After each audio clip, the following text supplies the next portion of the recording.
everyone, welcome back to my channel. Hi if you're new, and welcome to what is hopefully a chilled reading vlog. It's currently nearly 6 o'clock on Wednesday evening and I'm done for the night. I've done the washing, I've done the washing up, I've eaten, I've filmed my haul at last and I'm about to edit and upload that.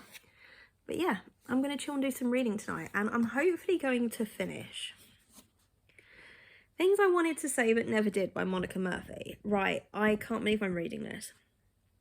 It's a Lancaster prep novel, and we join two teenagers who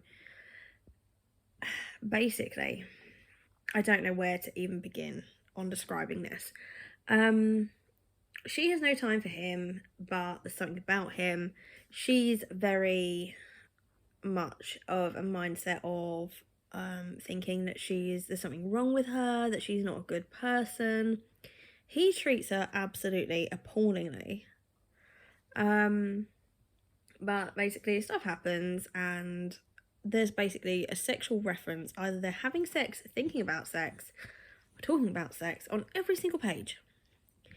It's ridiculous. And you know, the language that she talks about herself and he talks to her is so uncomfortable to read. So half of me absolutely hates this book, and half of me has to know what the hell happens. I've only got 100 pages left. I've been binging this when I've been reading it because I have to know, but I don't like it. If you ever had a book like that, it's kind of so bad, it's addicting. You have to know what happens. I don't know what to say. It's so weird, but I'm going to continue it. So that's my plan for this evening anyway. Crack on with this. I don't know how long this vlog's going to be. I don't know, is it going to be an evening? Is it going to be a week? Is it going to be 3 or 4 days? Is it going to be 2 weeks? I don't know. We're just going to flow. We're going to see what happens, and I'll catch up with you later. So hey, it's a bit later now. I have just finished Things I Wanted to Say But Never Did. I don't know how I feel. I really don't. I don't like how the characters spoke to each other. I don't like what I would basically call abuse at the beginning of this. But I love how it played out. It was so fast paced. It was such an easy read. I was hooked to the point I had to find out what happened. So I'm so conflicted about what to rate this, because there were bits that annoyed me to the point I was like, screw it, it's going to be a 1 out of 5 stars. But there were some really good bits too. And I'll tell you what, if you really like the smart, then would thoroughly recommend. For me, in places it was a little bit too full on. I would have liked to have gone maybe like a page or two every now and then without it. I don't know how I feel about it. I'm so conflicted. So the other book that I started over the weekend is Stardaughter, and I'm about 150 pages in. I'm not loving it. I'm not. I've read some really good fantasy this year, and this sounded absolutely perfect. So bear with me, it's a long one. It says, if the night sky holds many secrets, it holds Chitael Mystery's secret the closest. A secret that explains why her hair is the silver of starlight and why some nights the stars call Chitael by name. Stars like her mother, who returned to her place in a constellation Pushya years ago, and since that day Chitael has been forced to hide. But as her 17th birthday draws near, the pull from the sky is growing stronger. So strong that Chitael loses control and a flare of starfire burns her human father, an injury only a full star's blood can heal. Chitael has no choice but to answer the star song and ascend to the sky, but her celestial family has summoned her for a reason, to act as their human champion in a competition to decide the next ruling house of the heavens. Desperate to save her father, Chitael agrees, but nothing could have prepared Chitael to face the star's dark history or the forces that are working to shut the gate between the realms for good. Now, I'm at the stage that she's ascended, basically. She's with the stars, and she's just found out about this competition that looks like she's going to enter. And so far, she's like, no, I've just met my mother, basically, after all these years. I'm not going to do that. And I don't know, it's lacking something. I like the friendships that are in there. She's got friendship. She's got a really nice friend that's with her. There's the importance of family in it. Maybe people aren't always how they appear. there's some really good bits, and some descriptions of some fantastical elements are quite interesting. But it's just missing something, and I can't quite put my finger on it. But I am only 150 pages in, so I'm going to continue because I want to know what happens. And obviously, based on the description, she's about to turn around and say, actually, yes, I will compete. So I imagine that'll happen next couple of chapters, and let's go for it.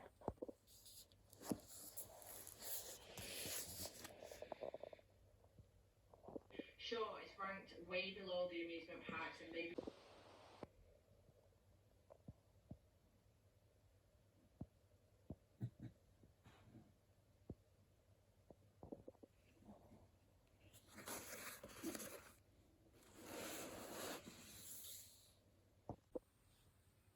So it's 9:30 now and I'm shattered, so I'm going to head to bed. But reading check-in, I'm now 60% the way through Stardaughter.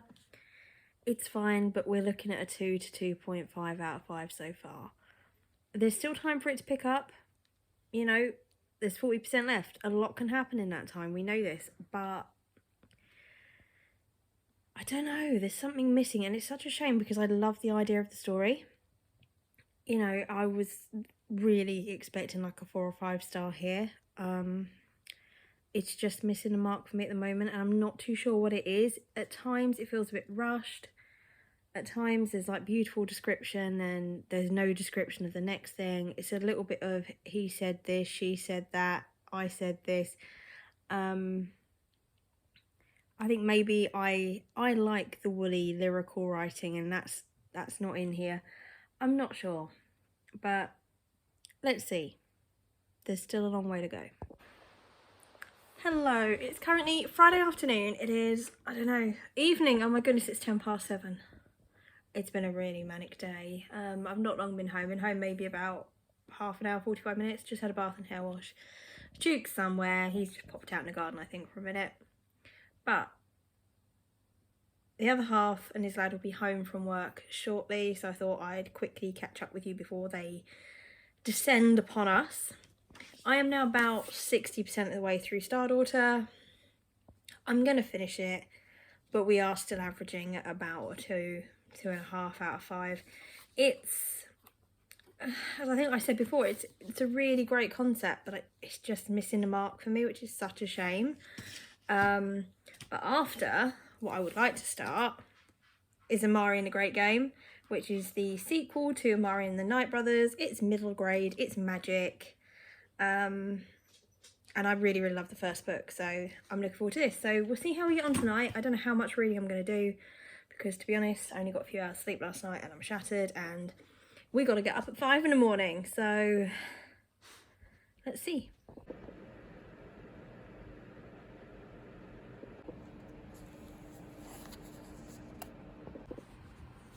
So I finally just finished Stardaughter. I think I'm going to settle at a 3 out of 5. Which is a shame because it was a 5-star anticipated, but it was still good. It just didn't wow me. I think I'm disappointed because I love the idea of it. I love the plot. And, you know, the whole storyline itself was absolutely fine. I can't fault that. But for me, it was almost too descriptive in some places, like it was trying a little bit too hard. And then other bits were a little bit rushed. But I mean, the characters were fine. As I said, the story itself was fine. So, you know what? It was a good read. It was good. So next, I'm going to read the sequel to Amari and the Night Brothers. This is Amari and the Great Game. And I can't wait to read this. This is another 5-star anticipated, so I really hope it is a 5-star this time. But it's basically set in a magical world. It's middle grade. It's fun. The first book was incredibly fast-paced, and basically Amari's brother, I think it was in the first book, sort of disappears, and she finds out that he was like mixed up in this whole magical world, which she finds herself going into to sort of find out what happened to him. And a lot of brilliant fantastical characters and things, so I'm really excited to start this.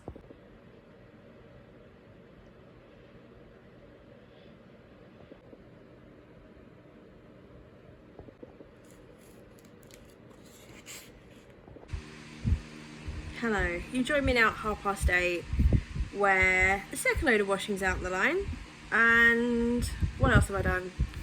I've done the watering, but I've also read the first 3 chapters of Amari and the Great Game and had to turn on another fan. But anyway, it's still so hot. I'm enjoying this. Let's go back to the book. I'm enjoying this. I'm loving it. It's already fast-paced. Already things are happening. And we're only at 20 odd pages in, so I think I'm gonna love this. So the other half is now on his way home. He'll be home within the hour. So I'm gonna continue reading until I start falling asleep, and then we'll go to bed. Hello, it's now 9:30 on Thursday morning. I'm feeling rough. And I mean, I'm feeling rough. I've been up since about 3ish, just not feeling well. So I just said to the other half, you go to work, I'm going to take it easy this morning. I've got to go in this afternoon because I've actually got sort of like kits to sort out and things. It's not stuff I can do online. So that's my plan. Rest this morning, do some computer work and go in this afternoon. But I'm going to listen to an audiobook while I'm working from home this morning. And I'm going with It Happened One Summer by Tessa Bailey. Now this has been on my TBR now for quite some time. Just never got round to it. But the other night I listened to the first 2 chapters on Scribd. Not sponsored. And I want to continue. That's my plan. So we join, all I know so far is we join Piper, who's a bit of a Hollywoodic girl. And then, is it her stepdad? Yeah, her stepdad has enough of her wild child behaviour. Sends her away. She ends up Westport. And she meets this bearded sea captain, Brendan, who says, you know, you're not going to last 2 minutes here. And it looks like it's going to be an opposites attract romance. And I'm looking forward to it. It should be just light, easy, bit of fun. So I'm going to get my head into this. Ross. Her mother couldn't expect her to jump all over the opportunity now because she decided it was time to dump the guilt. Hello, please excuse fans and appearance, but Duke's sat in front of one fan, I'm sat in front of the other because it's hot. And it's about 30 degrees out there and we're just melting. So, I'm meant to be at work, but I have not been feeling 100%. I'm okay at the moment because I've taken quite a few painkillers. But yeah, I've been actually awake since 2 o'clock this morning, where I came downstairs for a few hours because I just couldn't sleep. I was feeling so rough. So I thought, rather than do a 12-hour shift with an hour each way travel and then an hour of unloading a vehicle, I'm just going to stay at home and I'm going to rest today. So I've just been doing things like a little bit of tidying up, I've got a second load of washing on, that kind of thing. But this morning, when I came down the early hours, I continued with Amari and the Great Game, and I made quite a dent in it. So I'm going to actually now relax, because this being awake since 2 AM is now catching up on me a little bit. So I'm going to relax on the sofa for the rest of the afternoon. I don't want to overdo it just because the painkillers have made me feel a little bit better for the time being. Yeah, and I'm going to keep reading. So I'll probably touch base with you next when I either move on to another book or I finish that one. Hey, so I just finished Amari and the Great Game. I absolutely loved it. A definite 5 out of 5 stars for me. And I really hope they are continuing the series and not just leaving me on a really cruel cliffhanger here, because I just love this. I love the magical world. I love how fast-paced and action-packed it is. I love the friendships, the characters. It's just such a great time. So next book, and I'm not sure how far I'm going to get into this. Wolfsong by TJ Klune. Now, I loved House on the Cerulean Sea. I really liked Under the Whispering Door. In the Lives of Puppets didn't quite do it for me, and I'm not convinced about the plot for this one. So initially I was quite optimistic, and I reserved this and the sequel to my local library. Now the sequel's in transit at the moment, so that'll arrive next week, but I'm not sure. So this says, Ox Matheson was 12 when his father taught him a lesson. Ox wasn't worth anything and people would never understand him. Then he left. Ox was 16 when the energetic Bennett family moved in next door, harbouring a secret that would change him forever. For the family are shapeshifters who can transform into wolves at will.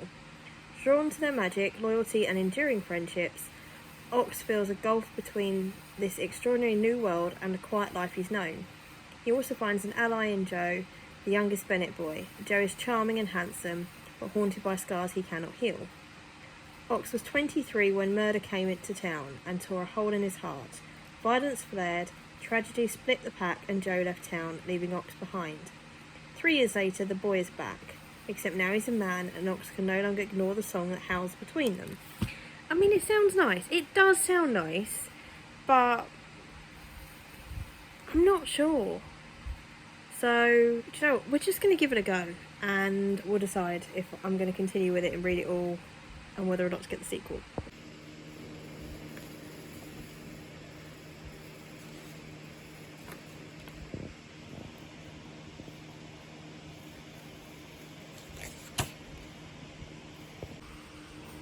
So, I've read 3 chapters of Wolfsong and I'm really getting into it. So we've met Ox and we've met, which I believe to be the Wolf family. And I mean, that's basically what's happened in the last 3 chapters, but I'm enjoying it. I love TJ Klune's writing style anyway. And so far this story has hooked me, so I'm probably going to read it for a little bit longer. I'm not going to read it all night because I want to finish with something a little bit more fast-paced and a bit of fun, whereas this is kind of like story building at the moment. I am getting tired too, though, because I have kept going since 2 this morning and I haven't stopped yet. So let's see how much longer I continue before I just drop completely.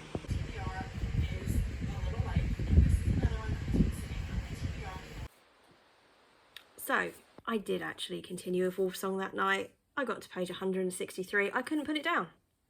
And I'm so pleased because I wasn't even going to pick this up. I genuinely thought about returning this to the library without even trying it. So, I can't wait to see what happens next. The whole wolf situation is out in the open now.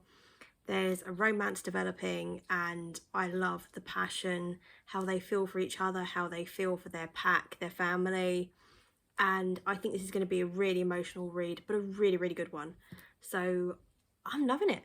I'm loving it, and I imagine I'll pick it up again tonight, if not tomorrow. It's great. And then I have been continuing. I took to my shift on Sunday, actually. It Happened One Summer by Tessa Bailey. And I've only got about 100 pages left of this. I'm really getting into this as well now. I love the romance that's seriously developing here. She's totally in denial about going to return to Hollywood. You know, this isn't going to last, but you can see the relationship between them. And I do like these romances where they are predictable, but they're still really nice. I didn't know about the smut element in this. That was a bit of a surprise because there was no sort of hint of that for quite a few chapters, but I don't mind it. I love the 2 main characters. I love her sister. I'm liking the other characters that we're sort of seeing here and there. It's good. So, it has been a really good reading week. You know, I would have loved to finish those 2 books, but unfortunately work happens and, you know, I couldn't. But hopefully this week I'll definitely finish them. So, I hope you've enjoyed that sort of little reading vlog. I enjoyed making it anyway. I enjoyed seriously getting some reading done as well. It's been really, really good. And if you made it to the end of the video, leave me an emoji of your choice. I shall see you in my next video. Have a good week. Bye.